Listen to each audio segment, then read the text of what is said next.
தொழுகை முடிந்தவுடனே சட்டென இரண்டு கரத்தை உயர்த்தி அல்லாஹ் எனக்கு இது வேண்டும் அது வேண்டும் என்றால் அந்த பிரார்த்தனை ஏற்றுக்கொள்ளப்படாது.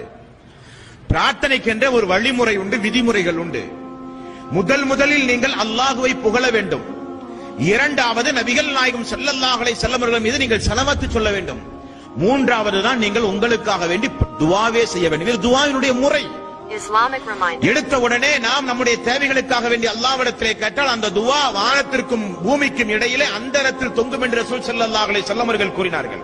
ஏதாவது ஒரு வார்த்தை அல்ஹம்துலில்லாஹி ரப்பில் ஆலமீன், எல்லா புகழும் யா அல்லாஹ் உனக்கே உரியது, சுப்ஹானல்லாஹ், யா அல்லாஹ் நீயே தூய்மையானவன், அல்லாஹு அக்பர், யா அல்லாஹ் நீயே பெரியவன் என்கிற ஏதாவது ஒரு வார்த்தையை சொல்லி அல்லாஹ்வை முதலிலே புகழுங்கள். இரண்டாவது நபிகள் நாயகம் ஸல்லல்லாஹு அலைஹி வஸல்லம் அவர்கள் மீது நீங்கள் ஸலவாத் சொல்லுங்கள். அல்லாஹும்ம ஸல்லி அலா முஹம்மதின் வ அலா ஆலி முஹம்மதின், அத்தஹியாத்திலே ஓதுற ஸலவாத். மூன்றாவது தான் நீங்கள் உங்களுக்காக, உங்களுடைய குடும்பத்திற்காக, உங்களுடைய கபர் வாழ்க்கை மறுமை வாழ்க்கைக்காக, ஹிதாயத்திற்காக எல்லாம் அல்லாஹ்விடத்திலே கேட்க வேண்டும். அதைத்தான் அல்லாஹ் ரப்பல் ஆலமீன் சொல்கிறான், வலில்லாஹில் அஸ்மாஉல் ஹுஸ்னா ஃபத்ஊஹு பிஹா.